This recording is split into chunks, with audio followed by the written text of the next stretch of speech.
নমস্কার স্যার। নমস্কার। আপনার নাম? নবকুমার হালদার। স্যার আপনি কোথা থেকে এসেছেন?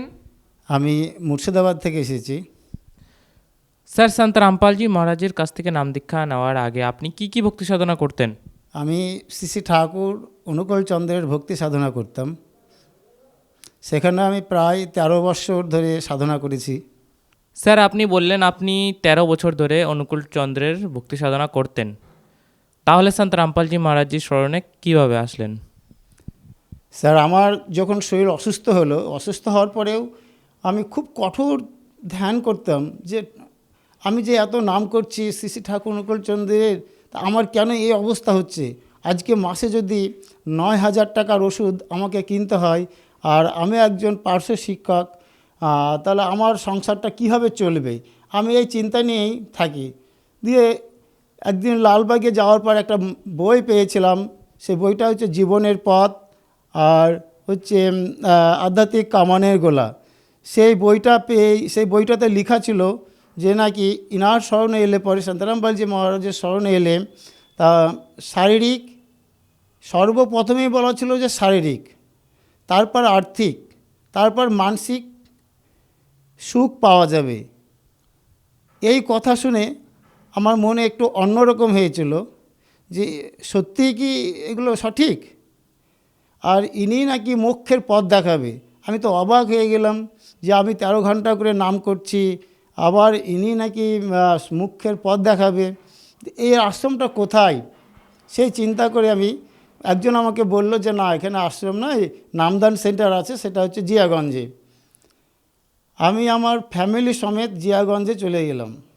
আর আমার শরীর কিন্তু অসুস্থর জন্য প্রায় 250 গ্রাম আমার হাতে তাবিজ ছিল, কারণ আমার সবসময়ের জন্য ভয় ছিল যে কখন কী হয়ে যাবে, কখন কী হয়ে যাবে, এই চিন্তায় আমি থাকতাম।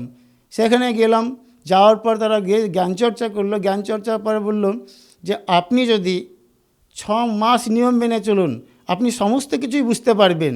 তখন আমার মনে একটা বিশ্বাস হলো যে দেখি, এর আগে তো আমি 13 বছর ধরে নাম করেছি, তাহলে 6 মাস নিয়ম মেনেই দেখি কি হয়।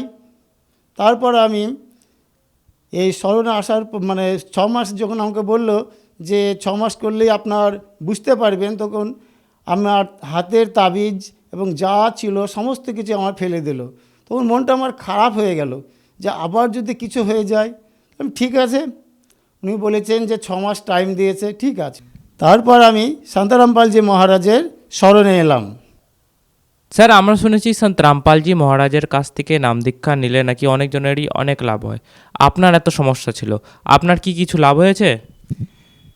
হ্যাঁ, আমার শান্তারামপালজি মহারাজের স্মরণে এসে আমার যে লাভ হয়েছে সেটা আমি বললে পরে একটা মোটা বই লেখা হয়ে যাবে, সেটা হয়তো ফোরাবে না। সর্বপ্রথম যে আমার লাভ, সেটা আমি যে প্রতি মাসে 10,000 টাকা করে ওষুধ লাগতো, এখান থেকে বাঁচার জন্যই আমি সর্বপ্রথমে যে এটা এসেছিলাম মালিকের স্মরণে, তো এটাই আমার সর্বপ্রথম লাভ। এই শান্তারামপালজি মহারাজের স্মরণে আসার পর শান্তারামপালজি মহারাজ যে নিয়ম দিয়েছে, সেই নিয়ম মেনে চলার মধ্য দিয়েই আমার আর এই ওষুধটা প্রয়োজন হয়নি। এছাড়াও বিভিন্ন দিকে আমার অনেক লাভ পেয়েছি। এমন লাভ পেলাম যে প্রত্যেকটা মুহূর্তে মনে হতো যে একটা অলৌকিক শক্তি আমার কাজ করছে। এই অবস্থাতেই আমার একটা দাদার বাড়িতে একটা বিয়ের অনুষ্ঠানের জন্য আমাকে ডাকা হয়েছিল। আমি সেখানে বলেছিলাম যে মাছ, ডিম, মাংস এগুলো বাড়িতে রান্না করলে পরে আমি যেতে পারবো না। তো তবুও বললো যে না, নিরামিষ হবে। আমি সেই জন্য গিয়েছিলাম। যাওয়ার পর সেই বাড়িতে নিরামিষ খেয়েছিলাম। খাওয়ার পরে সেটা হচ্ছে আমার 2 মাসের মধ্যেই এমন একটা অসুবিধা হলো যে মনে হচ্ছে যে আমি আর বাঁচবো না। তখন আমার চিন্তা হলো যে আমাকে কি আবার সে অনুকূল ঠাকুর লাইনে যেতে হবে? সঙ্গে সঙ্গে আমি নামদান সেন্টারে ফোন করলাম। আমাকে বলল আপনার নাম খণ্ডিত হয়েছে। আমার একটু রাগ হলো। নাম খণ্ডিত হোক, সেটা কবির পরমাত্মা বা শান্তারামপালজি মহারাজ যে নিয়ম দিয়েছে তিনিই বুঝবেন। আপনি আমাকে বলুন এর কোনো উপায় আছে কি না। আমাকে বললেন যে হ্যাঁ, আপনি মানে শান্তারামপালজি মহারাজের কাছে করজোড়ে প্রার্থনা করুন, প্রার্থনা করার পর দণ্ডবাদ প্রণাম করুন, প্রণাম করার পর আপনি অমৃত জল গ্রহণ করুন, মালিক দয়া করলে আপনার সঙ্গে সঙ্গেই ঠিক হয়ে যাবে। আমি বললাম ঠিক আছে, মালিকের প্রতি আমার চরম বিশ্বাস আছে। এই বলেই মালিকের কাছে দণ্ডবাদ প্রণাম করে অমৃত জল খাওয়ার পর 10 মিনিটের মধ্যে আমার শরীর সমস্ত একদম সুস্থ হয়ে গেল। সুস্থ হয়ে যাওয়ার পর আমার আর কোনো অসুবিধে নেই। এখন পর্যন্ত মালিকের দয়ায়, এই শান্তারামপালজি মহারাজের দয়ায় কোনো অসুবিধা নেই। এই মুহূর্তে আমার এমন একটা কাজ হয়েছিল যা ভাবা যায় না। তা একটা ঘর তৈরি করা হয়েছিল মালিকের দয়ায়, আমার যেটা অসম্ভব। তা সেই সময় আমি কঠোর পরিশ্রম করেছিলাম। হঠাৎ আমার শরীরটা একটু খারাপ মনে হলো। তা আমি ভাবলাম যে আমার ফ্যামিলিতে সবার সুগার আছে, তাহলে কি আমার আবার সুগার হলো? আমার একটু চিন্তা হলো, ঠিক আছে একবার পরীক্ষা করে দেখি। অনেক রিপোর্ট করলাম। রিপোর্ট করার পর ডাক্তারও বললেন যে আমি অনেক পরীক্ষা করেছি, কিন্তু আমি এইরকম স্ট্রংলি দেখিনি। আপনার না আছে থাইরয়েড, না আছে সুগার, না আছে হাই প্রেশার। আলম ডাক্তারবাবু আমাকে তো ঘি খেতে বারণ করেছিল। না, আপনি ঘিও খেতে পারেন। এখন আমি প্রায় ঘি ভাত খাই আমি মালিকের মানে শান্তারামপালজি মহারাজের দয়ায়, এবং আমার শরীর শান্তারামপালজি মহারাজের দয়ায় অনেক এখন সুস্থ। স্যার, আপনি বললেন সন্ত রামপালজি মহারাজের কাছ থেকে নাম দীক্ষা নেওয়ার পর আপনার অনেক লাভ হয়েছে। আপনি আমাদের দর্শকদেরকে কি বার্তা দিতে চান? আমি দর্শকদেরকে এই বার্তা দিতে চাই যে প্রত্যেক দর্শকই যারা এই চ্যানেলটা দেখছেন বা শুনছেন, তাদের কাছে আমার একটা করজোড়ে অনুরোধ, সেটা হচ্ছে যে আপনারা সবাই শান্তারামপালজি মহারাজের শরণে আসুন। এর কারণ হচ্ছে একটাই, তিনি যে নিয়ম দিয়েছেন সেই নিয়ম এমনই নিয়ম, আপনার সংসারের কোনো জ্বালা এবং অভাব অনটন নিয়ম মেনে চললে কিছুই থাকবে না। আর একটা বড় উপকার পাবেন, আজ পর্যন্ত আমাদের পৃথিবীতে আজ পর্যন্ত এমন কোনো ধর্মগুরু আঙুল দিয়ে শাস্ত্রকে দেখায়নি যে গীতার এই অধ্যায়ে এই আছে, কোরআনের এই অধ্যায়ে এই আছে, বেদের এই অধ্যায়ে আছে।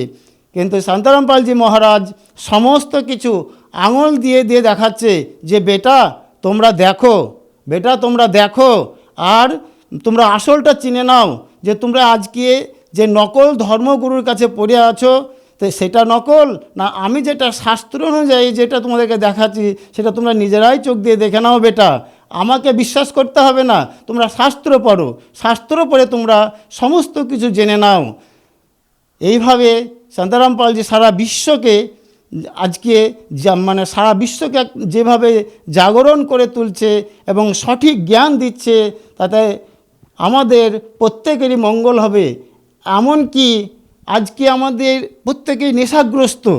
প্রত্যেকটা বাড়িতে এমন কোনো বাড়ি নেই যে বাড়িতে নেশা নেই। তার জন্য কি হচ্ছে, আমাদের সমাজ কলঙ্কিত হচ্ছে। যত অসুবিধা, মারামারি, নেশাগ্রস্ত অবস্থায় অনেক কিছু ঘটনা ঘটছে। কিন্তু মালিকের শরণে এলে এগুলো অলৌকিক হবে। আপনার পরিবার একদম এখানেই মনে হবে যে দেবলোকে আছেন। এমনভাবে তিনি মানে শান্তারামপালজি মহারাজ দেখিয়ে দিয়েছেন এবং আমাদেরকে জ্ঞান দিচ্ছেন। স্যার, সন্ত রামপালজি মহারাজের কাছ থেকে নাম দীক্ষা প্রাপ্ত করার জন্য কি কি করতে হবে? যে যেখানে থাকবেন তার আশেপাশে, যেমন আমাদের মুর্শিদাবাদের কোনো মানে ভক্ত যদি জানতে চায়, তাহলে পরে এখন মুর্শিদাবাদে যেমন উত্তরপাড়া, বহরমপুর, সেখানে নামদান আছে। এইরকম নদিয়াতেও আছে, এইরকম ফারাক্কাতেও আছে, মালদাতেও আছে।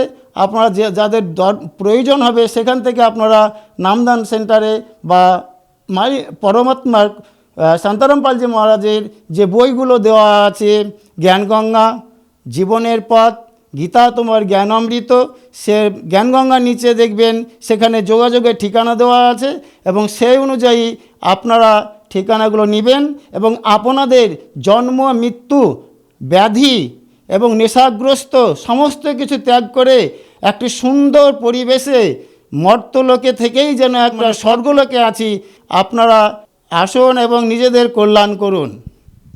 ধন্যবাদ স্যার। সৎ সাহেব।